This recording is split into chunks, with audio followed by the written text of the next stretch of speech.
Why is England a Gog and America its Magog? Gog and Magog are the guardians of Westminster Abbey, the religious and ideological centre of England. Every second Saturday in November, a strange action has been taking place in England for more than 5 centuries, involving the royal family, the Mayor of London, and 2 giants, Gog and Magog. Yes, those terrible Gog and Magog, whom the Bible speaks of as God's worst enemies in the last days of Earth's history.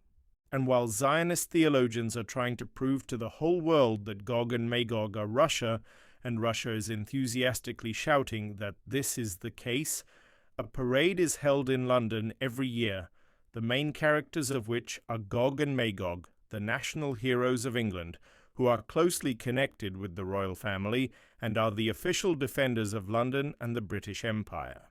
You didn't know that? Didn't you think that someone would want to identify themselves with such heroes in quotation marks? Unexpected, isn't it? Although, why is it unexpected? Already in the 12th century, Gog and Magog were spoken of in England, and in the 15th century, the royal court created a whole cult of Gog and Magog, which, as a ritual, is practiced to this day. By the way, it is during this celebration and ritual that every mayor of London takes the oath of office to the crown. And Gog and Magog, what does it all mean? Where did the Christian too perhaps, take the quotation marks, nation get such God-defying heroes?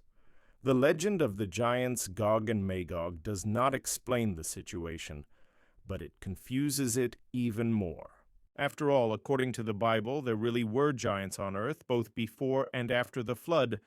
These God-fighting mutants, one of whom is Goliath, once formed the royal elites of many countries.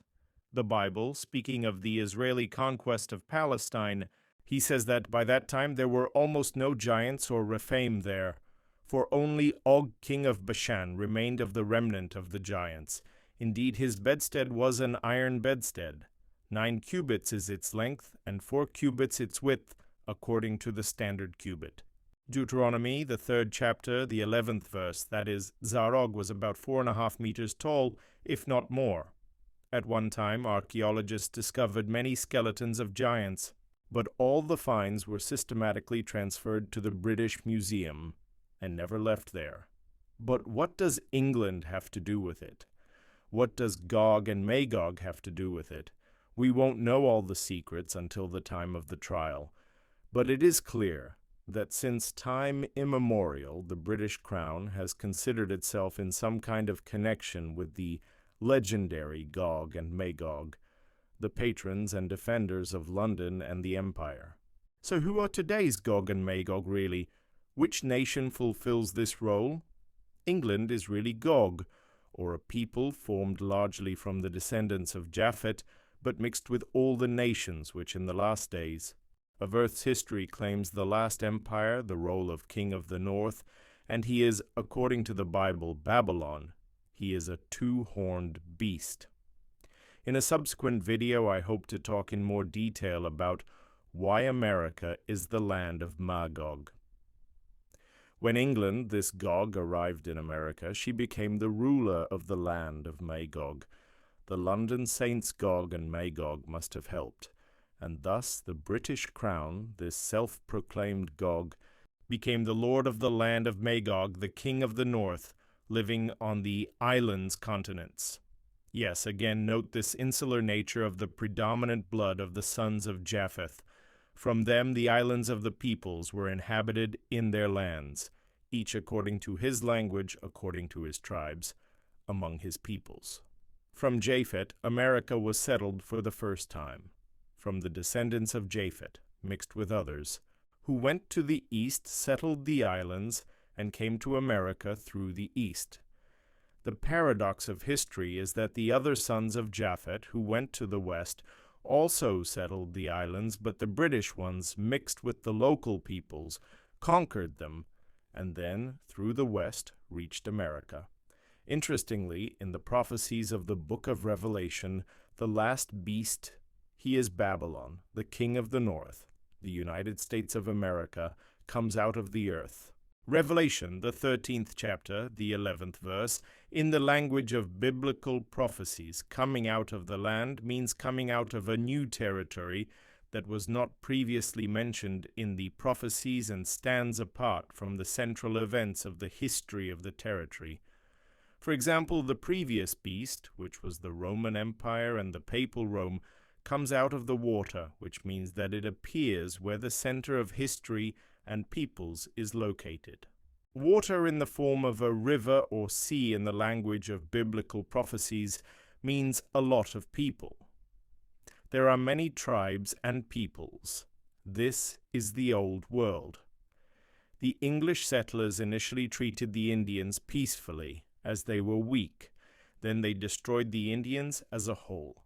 But the earth in the Bible is the so-called New World, from which comes the last beast or world empire, the Book of Revelation, also called Babylon, or the King of the North. Now John, who was given a vision, sees this beast coming out of the ground. He had 2 horns like a lamb, and he spoke like a dragon.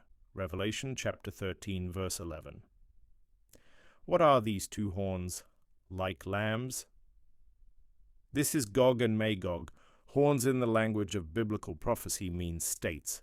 For example, when the prophetic goat from the book of Daniel in the 8th chapter breaks the big horn and is replaced by 4 smaller ones, the angel explains to Daniel, "And the male goat is the kingdom of Greece. The large horn that is between its eyes is the first king. As for the broken horn and the 4 that stood up in its place, 4 kingdoms shall arise out of that nation, but not with its power." Verses 21 and 22. So we get a strange beast coming out of the ground, with 2 horns.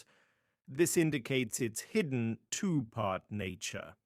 It consists of 2 seemingly separate states or horns, but they both turn in the same direction, and they both butt whoever they want.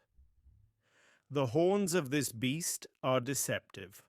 They look like those of a lamb. The lamb in the Bible represents Jesus Christ, the Lamb of God. Therefore, this beast is a seemingly lambish Christian state, but it speaks like a dragon. The 2 horns of this beast are Gog and Magog. These are England and America, literally the king and queen, and literally the north, literally the islands, once Christian, but now speaking like a dragon.